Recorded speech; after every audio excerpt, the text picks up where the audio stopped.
और मोर वेक्टर्स। ये बात हमने लास्ट क्लास में कर ली थी, ठीक है। तो आज हम एक नया टॉपिक लेंगे वेक्टर्स चैप्टर में। सिंपल सा टॉपिक है, रिजोल्यूशन ऑफ वेक्टर्स। किसी वेक्टर को उसके कंपोनेंट में कैसे ब्रेक करना है, that we are going to see in today's class, ठीक है। So let's start. Resolution of vector, the process of splitting up a vector into two or more components is known as the resolution of vector. किसी भी एक vector को, vector में क्या होगा, magnitude and direction दोनों होंगी, तो उस वेक्टर को किसी दो अदर डायरेक्शन में उसके कंपोनेंट को ब्रेक करना, this is the process and known as splitting of vectors, ठीक है। The vector into which a given vector is split are called component of vector. जिसमें ब्रेक किया गया एक वेक्टर को, जिन दो पार्ट्स में ब्रेक किया गया है, उनको हम बोलेंगे कि ये ओरिजिनल वेक्टर के components. The component of a vector in a given direction gives the measure of the effect of vector in that direction. Suppose आपके पास एक वेक्टर है ऐसा, ठीक है, ये एक वेक्टर है। मैं कहूँ इस वेक्टर ए का, इस वेक्टर ए की डायरेक्शन है ये अभी आपकी है नॉर्थ ईस्ट डायरेक्शन हो गई ये एक तरह से, ठीक है। अब मैं कहूँ कि इसका नॉर्थ डायरेक्शन में क्या इफेक्ट होगा, तो इस ए का इस डायरेक्शन में क्या इफेक्ट होगा, तो उसके लिए आप इस ए का एक कंपोनेंट निकालेंगे जो नॉर्थ ईस्ट डायरेक्शन होगा। या मैं कहूँ इस ए वेक्टर का नॉर्थ डायरेक्शन में क्या कंपोनेंट होगा, तो इस ए का एक कंपोनेंट निकालेंगे, एक इसको आप रिजॉल्व करेंगे और एक पार्ट देखेंगे कि नॉर्थ डायरेक्शन में इस ए का कितना पार्ट पार्टिसिपेट कर रहा है, ठीक है। तो वो हम प्रोसेस देखेंगे कि कैसे स्प्लिटिंग की जाती है वेक्टर्स की। तो हम पहले बात करेंगे rectangular resolution of a vector in a plane. इसका मतलब कोई वेक्टर है तो उसका एक किसी भी प्लेन में कैसे हम रिजोल्व कर सकते हैं दो अदर पार्ट्स में, दो कंपोनेंट्स में। सो आपको पता है कि एक्स एक्सिस और वाई एक्सिस में यूनिट वेक्टर्स हमने आई कैप और जे कैप लिए थे, ये मैं आपको बता चुका हूँ लास्ट टू लास्ट क्लास में, ठीक है। So we can resolve a vector, किसी भी वेक्टर को हम आई कैप और जे कैप के फॉर्म में उसको दो परपेंडिकुलर डायरेक्शन में रिजोल्व कर सकते हैं, ठीक है। कैसे करते हैं अभी देखते हैं। Consider vector A that lies in X Y plane, कुछ ऐसा, ये देखिए एक एक्स वाई प्लेन है आपके पास और इसमें एक वेक्टर है ए।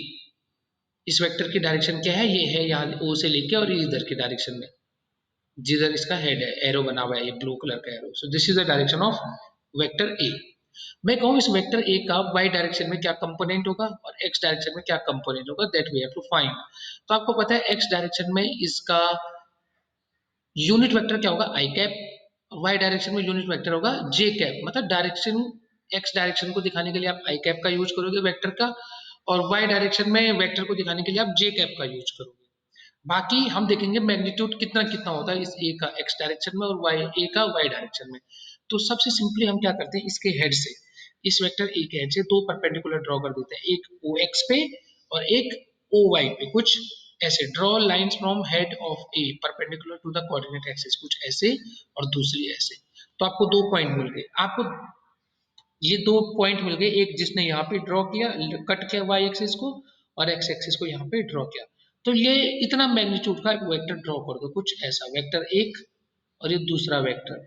तो ये जो मैग्नीट्यूड होगा, ये ए का, इस वेक्टर ए का एक्स डायरेक्शन में मैग्नीट्यूड है, तो हम इसको डिनोट करेंगे ए और नीचे से सबस्क्रिप्ट डाल देंगे एक्स। इस ए एक्स का मतलब क्या हुआ कि ए का एक्स डायरेक्शन में मैग्नीट्यूड, और इसकी डायरेक्शन कैसी होगी, ये तो मैग्नीट्यूड हो गया, आई कैप में है तो ए एक्स आई कैप।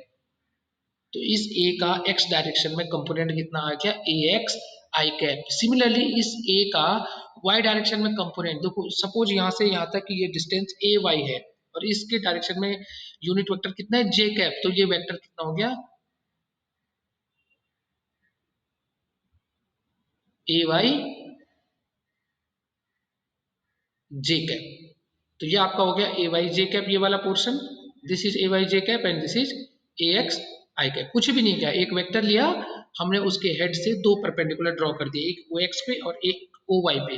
तो जिसने एक्स पे जिस पॉइंट तक इसने कट किया, तो वहां से लेकर ओरिजिन तक का जो मैग्नीट्यूड होगा वो ए एक्स है सपोज। तो हमने ए का एक्स डायरेक्शन में मैग्नीट्यूड ए एक्स ये कितना भी हो सकता है, और आई क्या है, एक्स डायरेक्शन में यूनिट वेक्टर, तो ये एक वेक्टर बन गया ए एक्स आई, इसमें मैग्नीट्यूड ए एक्स आ गया और डायरेक्शन आई कैप आ गया, तो एक वेक्टर हो गया। सिमिलरली वाई डायरेक्शन में ए वाई जे कैप, ए वाई क्या है आपका मैग्नीट्यूड हो गया वाई डायरेक्शन में, और जे कैप क्या हो गया आपका डायरेक्शन की वाई एक्सिस की डायरेक्शन है, तो ये A Y J cap is a vector. ठीक है, तो ये ए एक्स ए वाई, और जो ए एक्स आई को हमने लिखा है ए वन कैप, इसके दो पार्ट मान के चल गए हम कि इस डायरेक्शन में जो वेक्टर आया उसको ए वन कैप नाम दे रहा हूँ, और वाई डायरेक्शन में जो वेक्टर आया उसको ए टू का कैप दे रहा हूँ। और ये ए वन और ए टू कुछ इस तरह से होंगे कि इन दोनों का अगर आप वेक्टर सम करो तो आपको वेक्टर ए मिलेगा। पैरेललोग्राम लॉ लगाओ, देखो वेक्टर ए वन में वेक्टर ए टू ऐड कर रहा हूँ, तो वेक्टर ए वन के टेल से वेक्टर ए टू के टेल को ऐड करूँ और एक ड्रॉ करूँ, इस पैरेललोग्राम को पूरा कंप्लीट कर लूँ, तो जो डायगोनल होगा कॉमन साइड से that will be the sum of both these vectors, so this vector A will be written as vector A one plus A two.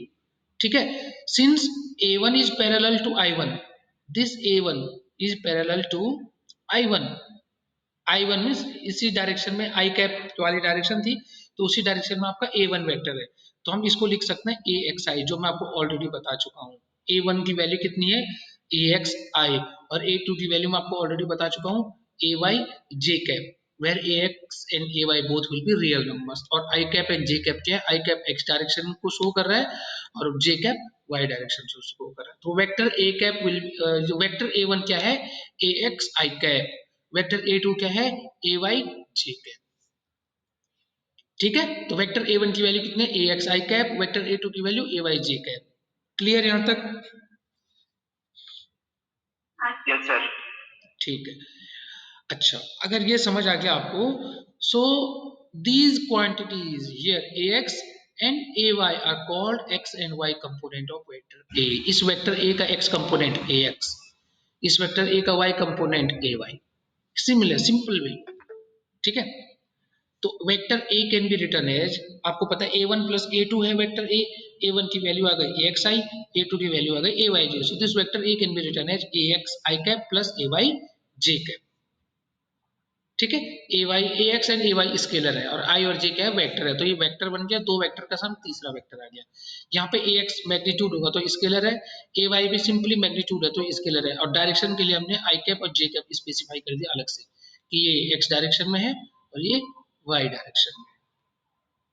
ठीक है, नाउ अभी तो हमने सिंपली रेक्टेंगुलर कोऑर्डिनेट्स में क्या किया, हमने इसका एक्स वाई कोऑर्डिनेट में रिजोल्यूशन किया वेक्टर का। अब हम यूजिंग ट्रिग्नोमेट्री इस रिजोल्यूशन को देखने की कोशिश करते हैं कि ट्रिग्नोमेट्रिक फंक्शन की फॉर्म में अगर मुझे एक वेक्टर ए के कंपोनेंट करने हैं तो कैसे। ठीक है, using simple trigonometry we can express the A X की वैल्यू और ए वाई की वैल्यू को हम वेक्टर ए और थीटा की फॉर्म में लिख सकते हैं, जहां पे थीटा क्या है वेक्टर ए एक्स एक्सिस के साथ जितना एंगल बना रहे दैट इज योर थीटा। ये देखो यहाँ पे तक आप हम पहले बात कर चुके हैं, तो यहाँ पे मैं एक नई चीज ऐड कर रहा हूँ theta, this theta is nothing but vector A x axis के साथ जो एंगल बना रहा है वो है थीटा। तो अब आपको इस ए एक्स को वेक्टर ए और थीटा की फॉर्म में लिखना है और इस ए वाई को भी वेक्टर ए और थीटा की फॉर्म में लिखना है। तो आप सबसे पहले देखेंगे A X equals to A cos theta, मैंने लिख दिया है A X equals to A cos theta, कुछ नहीं करना आपको, इस ट्राइंगल में देखो, इन दिस ट्राइंगल, ये वाला ट्राइंगल देखो जरा, कॉस थीटा की वैल्यू कितनी हो जाएगी, बेस अपॉन हाइपोटेनस, बेस कितना है A X upon hypotenuse capital A vector है ना, तो इसकी मैग्नीट्यूड ए आ गया और इस वाले का मैग्नीट्यूड ए एक्स है, तो A X upon A equals to cos theta, तो A X equals to A cos theta. सबको समझ आया A X equals to A cos theta कैसे आया? नहीं आया तो I will tell you again, बताओ बेटा।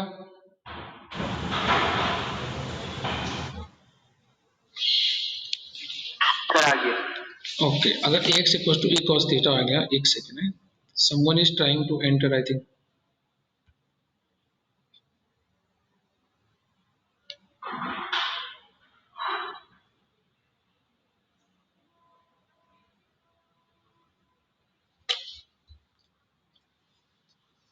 ठीक है।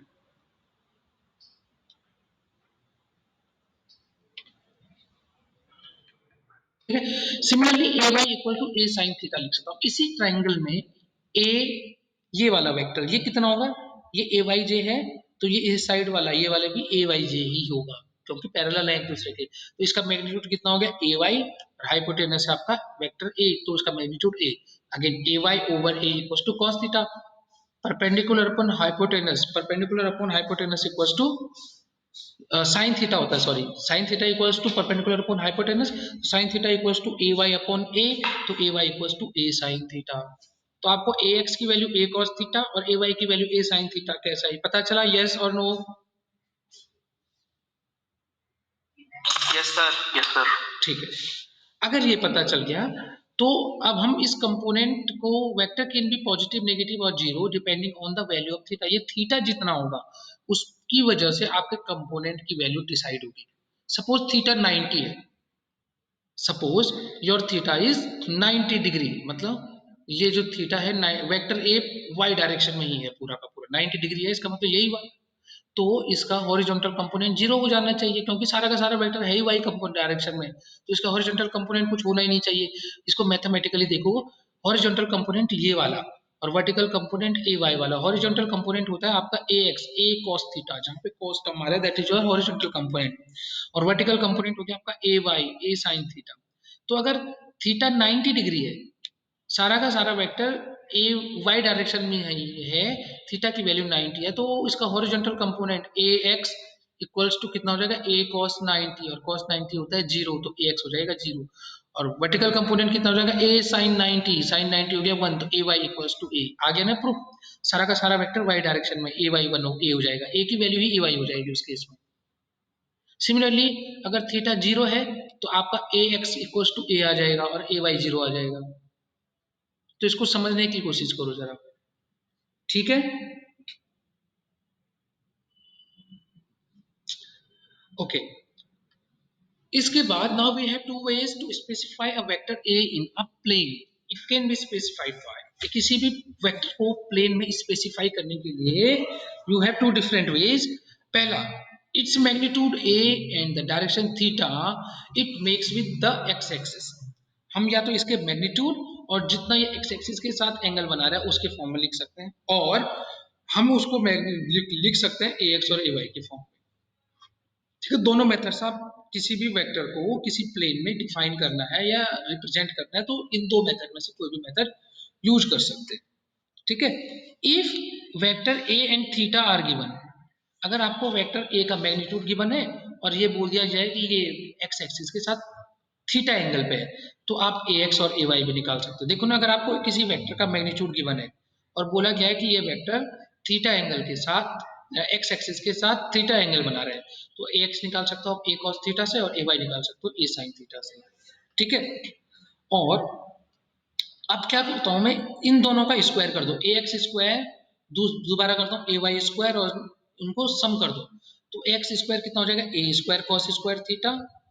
एक सेकेंड, देखो ये A X equal to A cos theta है, A Y equal to A sine theta है, दोनों का स्क्वायर करके ऐड कर रहा हूँ, तो A X square equal to A square cos square theta, A Y square equal to A square sine square theta हो जाएगा। ठीक है, तो दोनों को ऐड करूँ, L H S A X square plus A Y square, R H S A square sine square theta plus A square cos square theta, वही है, और इसमें ए स्क्वायर कॉमन ले लूंगा तो ब्रैकेट के अंदर क्या बचेगा, sine square theta plus cos square theta बचेगा, यहाँ पे ए स्क्वायर अगर कॉमन लिया तो sine square theta plus cos square theta, और sine square theta plus cos square theta की वैल्यू होती है 1, तो वो हो जाएगा 1, तो ए स्क्वायर इंटू 1 कितना हो गया आपका ए स्क्वायर।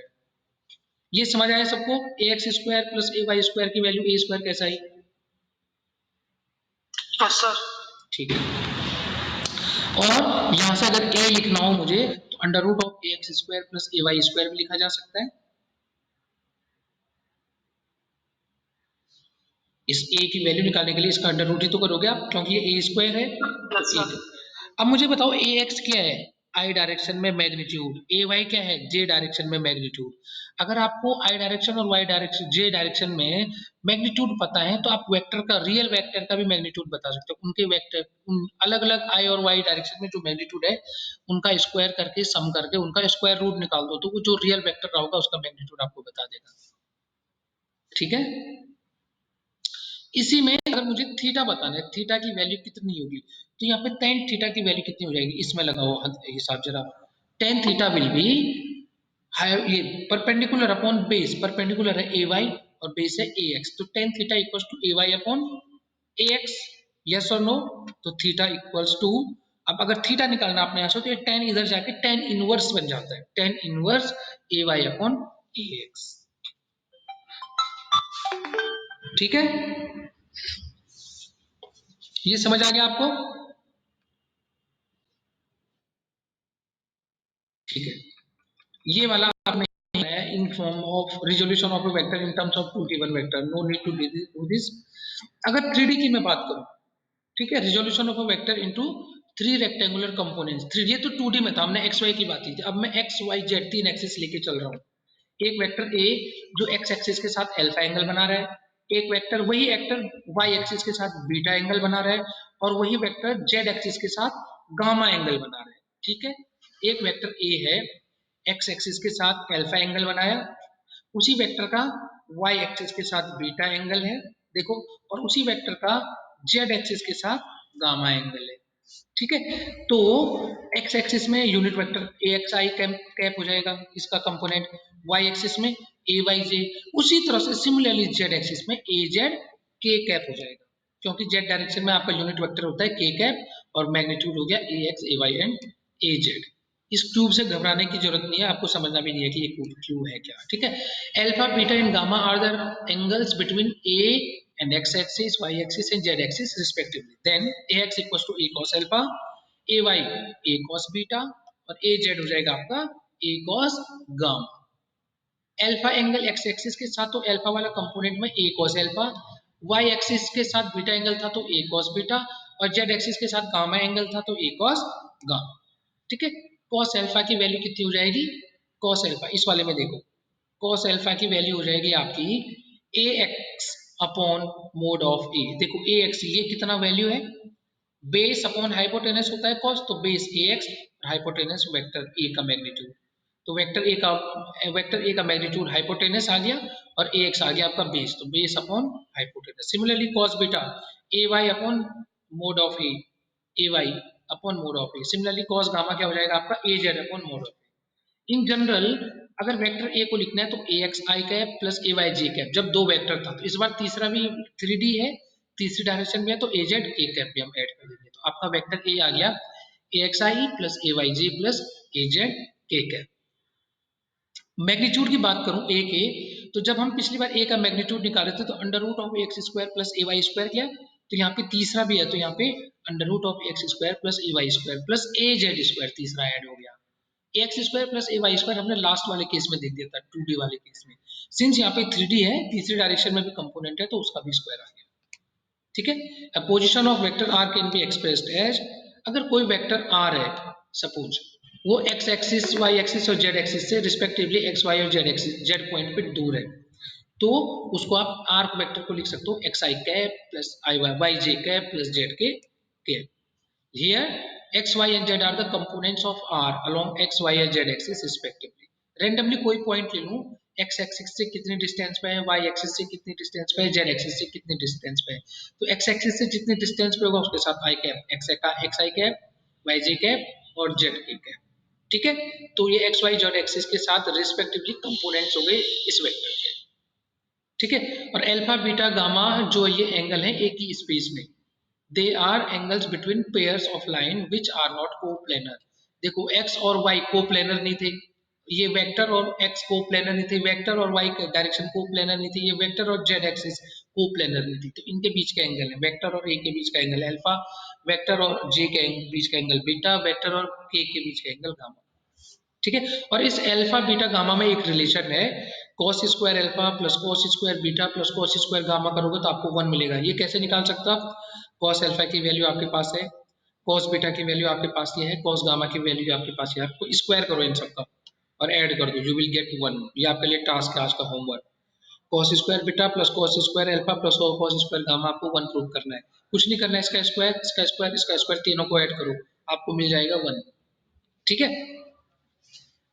ठीक है बेटा, मैं आज को यहीं पे छोड़ रहा हूँ, कल की क्लास में हम बात करेंगे एनालिटिकल मेथड की, वेक्टर एडिशन की या सब्ट्रैक्शन के एनालिटिकल मेथड। सर हाँ बोलो सर टेन टेन वाला एक बार समझाइएगा, टेन थीटा वाला, वो मेरा नेटवर्क स्लो हो गया था।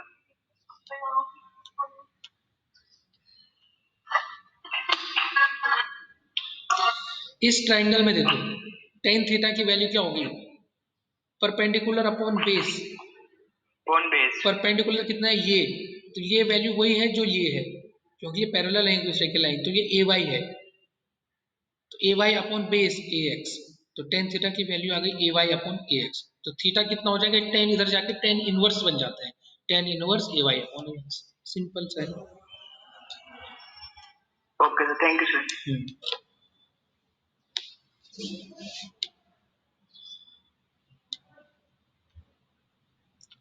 ठीक है बेटा, यू कैन लीव।